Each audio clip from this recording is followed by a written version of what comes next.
मंदिर से वापस क्लाउड रिसर्च पहुंचते ही मैडम लेन ने देखा उसका हस्बैंड लंबे लंबे कदम बढ़ाते हुए मुख्य प्रवेश द्वार के तरफ बढ़ रहा है। कहीं जा रहे हैं आप? आने में थोड़ी देर हो गई। आज दर्शन के लिए ज्यादा लोग आए थे। आप चलिए ना, मैं खाना तैयार करती हूँ। खाना तब गले से उतरेंगे जब हमारा नालायक बेटा उतरने देगा। ऐसा क्या किया उसने? वांग जी किसी बच्चे को लेकर भाग गया। क्या? लेकिन ये कैसे मुमकिन है? ये मुमकिन है लियांग हुआ। 15-16 साल का हो चुका है वो। ये मामला सिर्फ हमारे और उस बच्चे के घर का नहीं है, इसमें दक्षिण राज्य भी शामिल है। असली बात पता करने जा रहा हूँ, कब तक लौटूंगा नहीं पता। वो जाने लगा। अपने साथ किसी को लेकर जाइए। क्यों? क्या तुम्हें लगता है तुम्हारा जांगफू कमजोर है या डरपोक? नहीं, मुझे आपका चिंता है। शाम तक अगर नहीं लौटा तो तसल्ली के लिए 2 शिष्य को भेज देना। दरअसल उत्तर और दक्षिण के बीच एक गांव है, नाम है जुइमिंग। जुइमिंग में मौजूद लोग गरीब हैं। वहाँ के लोगों को कामकाज करके खाने में भी दक्षिण और उत्तर राज्य पे निर्भर होना पड़ते हैं, क्योंकि खेती के लिए सबसे ज्यादा जरूरी है पानी। सिर्फ बारिश की पानी ही नहीं, नदी की पानी भी। नदी की पानी के लिए ही जुइमिंग गांव को इन 2 राज्य पे निर्भर होना पड़ते हैं। उत्तर और दक्षिण राज्य से 2 नदी बहकर आते हैं जो जुइमिंग में आकर मिलते हैं और वो पानी गांव से होकर गुजरते हैं। अब गांव वाले उसी पानी से खेती करके जिंदगी गुजारते हैं। इसके लिए दोनों राज्य ने जुइमिंग वालों के सामने शर्त रखे थे। शर्त के अनुसार जुइमिंग वासियों को हर 1 साल लड़की या लड़का कबीला में भेजना होगा। फर्क नहीं पड़ता लड़का है या लड़की। लड़की है तो रखेल, नहीं तो दासी बनेगी, और लड़का हुआ तो दास। अब ये कुल प्रमुख के ऊपर निर्भर करता है कि वो भेजे गए व्यक्ति को रखेल बनाएगा या काम करने वाले दास दासी। हर साल तो दोनों कबीला में भेज नहीं सकते, इसलिए इस साल लेन कबीला में भेजा तो अगले साल दक्षिण के झाओ कबीला में भेजना होगा। मजबूरन गांव के लोगों ने ये शर्त मान लिया और तभी से ये प्रथा माना जा रहा है। पहले ये प्रथा नहीं था, ये तो चिंगहेंजुन और झाओलोंग के वक्त से शुरू हुआ है। शर्त के मुताबिक हर साल के बौद्ध पूर्णिमा के बाद जो अमावस की रात आता है, उसी रात किसी लड़की या लड़का को राज्य में भेज दिया जाता है और उसी रात के बाद वो लड़का या लड़की पूरे उम्र के लिए कबीला में कैद हो जाता है। कुल प्रमुख का सेवा करना पड़ता है, कुल प्रमुख को खुश करना पड़ता है। पूरा जिंदगी कुल प्रमुख के नाम हो जाता है। शाम तक चिंगहेंजुन कबीला वापस लौटा। उसका मूड खराब लग रहा था। वो बाहर जा ही रहा था, तभी मैडम लेन कमरे में पहुंची। आप कहाँ जा रहे हैं? रास्ते से हटो। आप जा कहाँ रहे हैं? हमेशा जाता कहाँ हूँ? आपसे कुछ बात करनी थी। ये हम बाद में भी कर सकते हैं, हटो। वो वाइफ को साइड करके जाने लगा, लेकिन मैडम लेन ने हाथ पकड़ ली। क्या आप उसके पास जा रहे हैं? हाँ, मैं उसी के पास जा रहा हूँ। छोड़ो। मत जाइए। मैंने क्या कमी की? मैंने हर बार आपको खुश करने की कोशिश किया है, फिर भी आप। लियांग हुआ, छोड़ो, मुझे वो पसंद है। हाथ पछाड़कर वो जाने लगा और बेचारी मैडम लेन दुखी रह गई। दरअसल पिछली बार जुइमिंग से क्लाउड रिजर्च में एक लड़की को भेजा गया था, यूशी, और उस गांव से इस बार दक्षिण में एक बच्चा को भेजा जाने वाला था, जिसे वांगजी लेकर भाग गया। राजा महाराजाओं का अजीब ही चाहत है, वही चाहत चिंगहेंजुन में भी है। उसके पास लगभग 7 रखेल और एक दास है। मैडम लेन को डर लगी रहती है कहीं हस्बैंड का उससे मन ना भर जाए, इसलिए वो कमरे से लेकर बाहर तक हर एक छोटी बड़ी जरूरतों का ख्याल रखा करती है। बस वो चाहती है उसका चिंगहेंजुन बस उसी का बनकर रहे, लेकिन ऐसा कभी नहीं हुआ। देखो, अब चला गया ना चिंगहेंजुन यूशी के पास। यही सब वजह है जो वांगजी ने घर में रहकर शिक्षा लेने से अच्छा बाहर रहकर शिक्षा लेना चुना। उसे अच्छा नहीं लगता जब वो एक साल बाद नए नए लड़कियों को अपने कबीला में पिता के साथ देखता है। वो कर भी तो कुछ नहीं सकता, इसलिए उसने घर से दूर रहना चुना। चिंगहेंजुन ने बेटे के चाहत को आसानी से पूरा नहीं किया, बल्कि वांगजी को जिद करना पड़ा, तब जाके चिंगहेंजुन माना। लेकिन इस बार वांगजी ने उम्मीद से बाहर वाला कांड कर दिया। अब रात को सोते वक्त मैडम लेन एक तरफ लेटकर खामोश रही और बगल में चिंगहेंजुन लेटा लेटा छत को ही देखता रहा। वो एक 5 साल का बच्चा है जिसे वांगजी लेकर भाग गया। इस साल उस बच्चे को झाओ कबीला में भेजा जाने वाला था, लेकिन अब वांगजी को ढूंढकर बच्चे को वापस करना होगा। मैडम लेन खामोश रही। बस बेटे के याद में उसकी आंसू फिसलने लगी और हस्बैंड का किसी और के साथ शारीरिक होना उसकी दिल को हर बार दर्द देता है। यह लगभग 14-15 सालों से चलता आ रहा है, लेकिन वो कुछ नहीं कह सकती। थोड़ी ही कोशिश करती है, लेकिन इसे भी अब वो छोड़ रही है। लियांगहुआ, तुम कुछ बात करना चाहती थी, कहो। मैडम लैन की तरफ से कोई शब्द नहीं आया। मैडम लैन ने आंखें बंद कर ली। लियांगहुआ, कहो। वो वाइफ को अपने तरफ करके देखने लगा। ये आंसू किस लिए है? मैं जिसके साथ भी संबंध बनाऊं, लेकिन तुम्हें ये याद रखना चाहिए, पत्नी तुम ही हो। सोने का दिखावा मत करो, जो कहना चाहते हो कहो। मैडम लैन ने कुछ नहीं कही, ना ही उसने आंखें खोली। कुछ पल चिंगहंगजुन चेहरे पे देखता रहा, फिर बाहों में भर लिया। लेकिन 5 मिनट बाद मैडम लैन बाहर चली गई। चिंगहंगजुन ने इंतजार किया, अब आएगा, अब आएगा। लेकिन 15 मिनट गुजर जाने के बाद भी मैडम लैन वापस अंदर नहीं पहुंची। आखिर हुआ क्या है, यही देखने चिंगहंगजुन बाहर पहुंचा। यहाँ वहाँ ढूंढने के बाद उसे वाइफ घर के पीछे खाली जगह पे दिखा। देखा मैडम लैन बैठी बैठी उल्टी कर रही है। फिर इलाज किया गया और कुछ देर बाद पता चला मैडम लैन प्रेग्नेंट है। यह सुनकर चिंगहंगजुन केयरिंग हस्बैंड बन गया। मैडम लैन बस पीठ करके लेटी रही, शरीर के साथ उसकी हड्डियां भी कांप रही है। वांगजी के बारे में तुम चिंता मत करो, मैं उसे ढूंढ निकालूंगा। तुम बस अपना ख्याल रखो। लियांगहुआ, क्या हुआ? कुछ परेशानी है तो बताओ। नहीं है, शुभ रात्रि। लेटकर चिंगहंगजुन ने पीछे से पकड़ लिया। मैडम लैन को बहुत सी परेशानी है, लेकिन वो बताती नहीं है, क्योंकि जिस तरह हस्बैंड का स्वभाव है, बताने का मन भी कैसे होगी। बताती तो है, फिर भी अनसुना कर देता है। जबकि पता है वाइफ को ख्याल रखना पसंद नहीं है, फिर भी रखता है। शाम की ही तो बात है जब मैडम लैन बात करना चाह रही थी और चिंगहंगजुन किसी और के साथ शारीरिक होने की जल्दी में था। वांगजी तो ऐसे ही पैदा हो गया। अब मैडम लैन नहीं चाहती और कोई पैदा हो, क्योंकि वांगजी के तरह ही ऐसे बिगड़ेल बाप को कोई भी देखना नहीं चाहेगा। वैसे भी अब वांगजी 15-16 साल का हो चुका है और अभी दूसरे बच्चे को जन्म देने का वक्त निकल चुका है। आखिर वांगजी उस अनजान बच्चे को लेकर कहाँ चला गया, ये चिंता भी उसे खाए जा रहा है। दूसरी तरफ वांगजी नन्हे विंग को लेकर बहुत दूर पहुंच चुका है। लियुहुआ एक बहुत पुराना गांव है। अब वांगजी को लगता है वो और नन्हे विंग सही सलामत है, तो उसने तय किया अब वो नन्हे विंग के साथ वही रहेगा। रात गुजारने के लिए उसने इंतजाम कर लिया और सुबह होते ही पहले उसने खाने की इंतजाम किया, फिर रहने के लिए घर ढूंढने लगा। रहने के लिए घर ढूंढ लो, फिर आराम करना। अब वांगजी ने पीठ पे उठा लिया। उन दोनों को अभी तक एक दूसरे का नाम भी नहीं पता। आखिर में घर ढूंढते ढूंढते वांगजी को एक लोहार का दुकान मिला। लोहार का नाम है बाइफेंग। बाइफेंग के पास खाली झोपड़ी तो है, लेकिन वो रहने तभी देगा जब वांगजी काम में हाथ बटाएगा। वांगजी ने कहा वो सिक्का देकर भुगतान करेगा, लेकिन बाइफेंग ने कहा सिक्का तो वो कमा ही लेगा, अभी उसे एक सहायक की जरूरत है। अगर वांगजी चाहे तो काम में हाथ बटाकर घर फ्री में ले सकता है। जिस तरह लोहे को अंगार में गर्म करके आकार दिया जा रहा था, ये वांगजी को बहुत मेहनत का काम तो लगा, लेकिन वो वापस जाना नहीं चाहता, इसलिए मान गया और बाइफेंग घर दिखाने लेकर पहुंचा। अब घर तो ठीक ठाक रहने लायक है, कुछ बर्तन भी मौजूद है, लेकिन वांगशन के पास 1-2 कपड़े के अलावा अभी कुछ नहीं है। चलो अब वांगजी ने यहाँ रहना चुना और कल से वो बाइफेंग के साथ लोहे को आकार देने में मदद करेगा। अगले सुबह से वो हर दिन काम जाने लगा। सुबह का नाश्ता बनाकर खा के जाता है और दोपहर को लौटकर जो आसानी से बने जल्दबाजी में वो खाना बनाकर खिलाता और खाता है। फिर वापस काम चला जाता है। पूरे दिन नन्हे विंग घर के अंदर खेलता रहता तो कभी सोता रहता। कैसे क्या करना चाहिए वांगजी के पास अभी ज़्यादा आइडिया नहीं है, इसलिए हालात को अभी ऐसे ही मैनेज कर रहा है।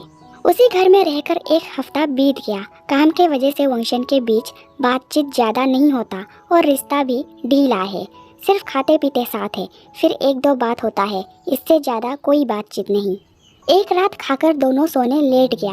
वांगजी ने नज़र नन्हे विंग पे किया जो खामोश है। परिवार को याद कर रहे हो?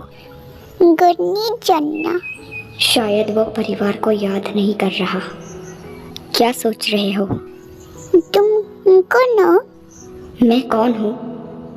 हाँ, सही सवाल है। आखिर मैं तुम्हारा हूँ कौन? लेकिन मेरे पास अभी इस सवाल का जवाब नहीं है। अभी सो जाओ, कल मुझे काम जाना है। जाने से पहले घर का सारा काम करके जाना होगा। जल्दी जागना होगा मुझे। खेलने नहीं जा सकता? खेलने अभी नहीं जा सकते, हमें ज़्यादा लोगों के नज़र से छुप कर रहना है। तुम्हारा नाम क्या है? उ उ इंग उ इंग उ इंग। उ उ उ इंग उ इंग। तुम नया नाम लेना पसंद करोगे विंग? कोई भी नाम पूछे तो तुझी बताना और मैं तुम्हें बाव बुलाऊंगा, ठीक है? सो जाओ। ये कहते हुए नन्हे जान ने नन्हे भाई को कस पकड़ लिया। वांगजी समझ गया नन्हे विंग को सुसु आया है। नन्हे जान तुरंत बिस्तर से उतरकर आगे आगे भागने और वांगजी पीछे पीछे जाने लगा। दरअसल जिस विद्यालय में वांगजी पढ़ता था वहाँ एक शिवनारा नाम की लड़की है। वो हमेशा ज़्यादातर जुइमिंग गांव में हो रही चीज़ों के बारे में ही बात किया करती थी। दूसरे विद्यार्थियां मजे से सुना करते हैं, लेकिन वांगजी हमेशा अनसुना किया करता था। कुछ महीने पहले उसने सुना इस बार झाओ कबीला में एक 5 साल के बच्चे को भेजा जाने वाला है। उस दिन विद्यालय में ज़्यादातर विद्यार्थी इसी बारे में बात कर रहे थे कि पता नहीं इतने छोटे बच्चे के साथ दक्षिण वाले क्या करेंगे। आखिर इतने छोटे बच्चे उनको क्यों चाहिए। वांगजी को बहुत अच्छे से पता है कि जिन लड़का या लड़कियों को उसके कबीला में भेजा जाता है उन सबके साथ उसका पिता क्या करता है। इन सालों में सिर्फ एक ही लड़का लैन कबीला में भेजा गया है जो दास बनकर जी रहा है। बाकी के लड़कियां हैं जो रखेल बनकर मजे से सेवा कर रही है। वांगजी के हिसाब से ना ही उसके पिता को शर्म है और ना ही उन लड़कियों को। अब तक भेजा जाने वाले वो सारे लड़कियां और वो लड़का भेजने लायक था, लेकिन एक 5 साल का बच्चा। यह सुनने के बाद वांगजी इस बारे में बहुत ज़्यादा सोचने लगा। एक शाम जब कुछ दोस्तों के साथ वो घूमने गया तब नारा ने कुछ बच्चों के साथ खेल रहे नन्हे विंग के तरफ इशारा करके बताया कि जिस बच्चे को भेजने वाला है वो बच्चा वही है। उस शाम वांगजी ने नन्हे जान को पहली बार देखा था। उस मासूम सा नन्हे जान के चेहरे पे बड़ी मुस्कान और खुशी चमक रहा था। बहुत देर बिना पलके झपकाए देखने के बाद वांगजी ने बस ये सोचा कि क्या उस बच्चे का मुस्कान और खुशी उससे छीन लिया जाने वाला है? हाँ, बहुत जल्द वो एक दास बन जाएगा या तो एक पुरुष रखेल। उसी शाम वांगजी को पता चला उस गांव में एक किसिमी नाम की लड़की है और नारा के साथ उसकी अच्छी दोस्ती है। गांव में हो रहे बातें किसिमी नारा को बताया करती है। तभी तो नारा को जुइमिंग गांव के बारे में बहुत कुछ पता है और वो विद्यालय में इस बारे में बातें करते रहती है। उस रात वांगजी ने बस ऊपर ऊपर नारा के साथ बात किया। उसे पता चला अगले साल किसिमी को उत्तर राज्य यानी लैन कबीला में भेजा जाने वाला है और इस साल झाओ कबीला ने एक छोटे बच्चे का मांग किया है, इसलिए नन्हे विंग को भेजने वाले हैं। अगले साल चिंगहेंगचुन का जो रखेल बनने वाली है उस लड़की को तो वांगजी ने अभी देख लिया। किसिमी को देखने के बाद जो बुरा भावना उसके अंदर पैदा हुआ वो भावना वांगजी के अलावा कोई महसूस नहीं कर सकता। किसिमी के बारे में भी पता चला और साथ ही इतने छोटे बच्चे को झाओ कबीला भेजने का वजह भी पता चल गया। उस रात से 2 हफ्ते तक उसे नींद नहीं आया। आखिर में उसने सोचा किसिमी के साथ बात कर लिया जाए। उसने किसिमी से दोस्त के तरह बात किया और पता चला अगर नन्हे विंग को कुछ भी हो गया तो शायद हो सकता है गांव वाले नन्हे विंग के जगह उसे झाओ कबीला भेज दे और अगले साल किसी और को उत्तर राज्य में भेजने के लिए चुन लिया जाए। किसिमी के लिए यह साधारण बात है। उसे किसी भी राज्य में जाने में कोई परेशानी नहीं है।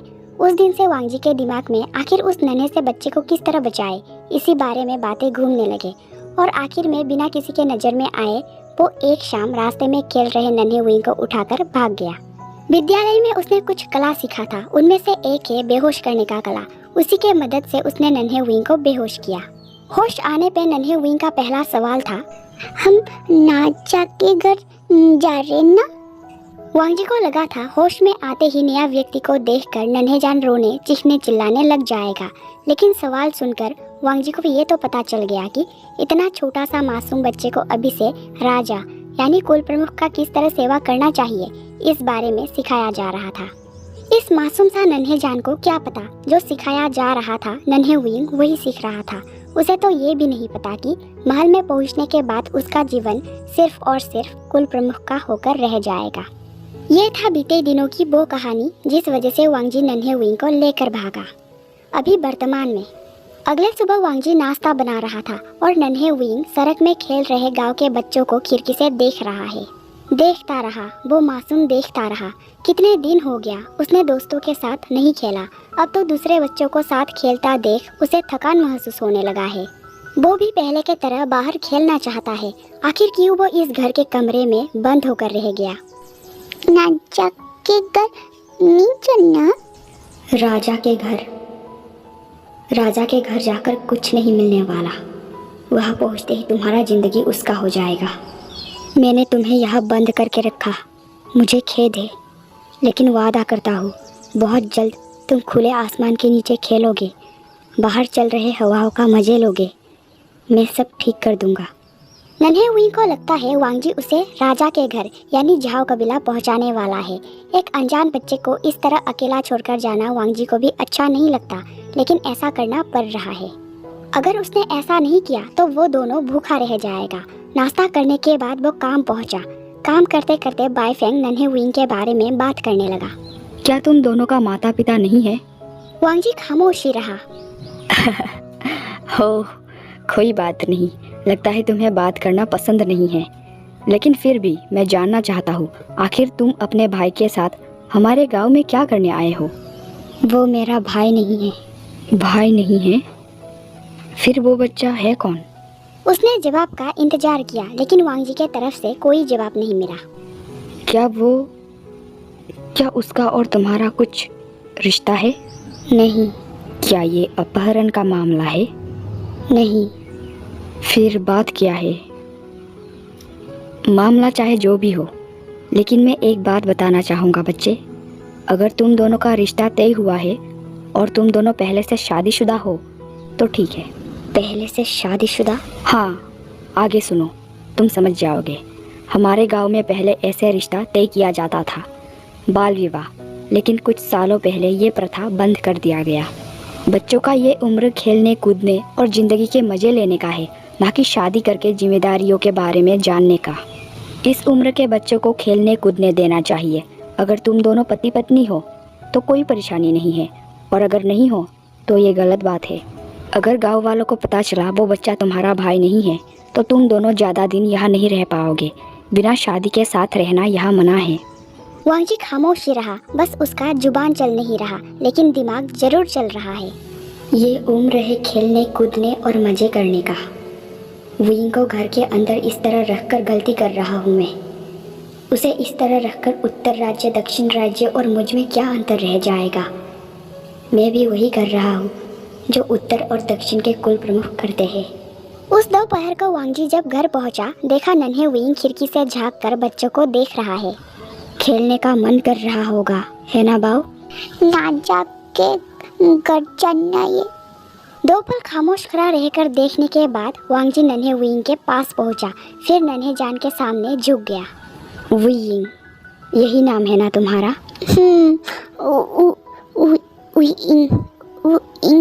विंग, आज से मैं तुम्हारा हूँ और तुम मेरा। मैंने जो कहा तुम्हें समझ में आया? तुम ना जाओ, तुम ना जाओ। हाँ, मैं तुम्हारा राजा हूँ। वांगजी ही उसके जिंदगी का राजा है, ये जानने के बाद मासूम नन्हे जान मुस्कुराने लगा। आखिर वांगजी ने इतने दिनों से क्यों नहीं बताया था? नन्हे जान को वांगजी चालाक लगा। आखिर कौन ऐसे अपना परिचय छुपाता है? राजा को देखने के लिए ही तो ये मासूम कितना बेचैन था। मैं तुम्हें अच्छे से रखूंगा विंग, कभी उन बुरे कुल प्रमुखों की तरह नहीं पेश आऊंगा। उसने धीरे खींचकर नन्हे विंग को बाहों में भर लिया। पेल दबा दूं? पेल? नहीं, तुम्हें मेरा पैर नहीं दबाना है। तुम पढ़ाई करोगे, खेलोगे और जिंदगी जियोगे। तुम्हारे लिए जगह मेरे पैर में नहीं, दिल पे है। हमेशा मेरे साथ रहोगे ना तुम बाऊ? अगले दिन वांगजी जब काम कर रहा था, तब फिर एक बार बाईफेंग विंग के बारे में बात करने लगा। उस बच्चे के बारे में क्या सोचा है? तुम्हें देखकर लगता नहीं है तुमने उसे चुराया होगा। हमारे बीच गहरा रिश्ता है, मैं उसे पढ़ाना चाहता हूँ। कल ही तो रिश्ता नहीं था और आज गहरा रिश्ता बन गया। गांव में एक छोटा सा विद्यालय है, गांव का हर बच्चा वही पढ़ाई करता है। तुम्हारे घर से कुछ ही दूरी में मौजूद है, तुम उस बच्चे को भी वही दे सकते हो। वैसे तुम दोनों का नाम क्या है? मैं ईवा और वो तुजी।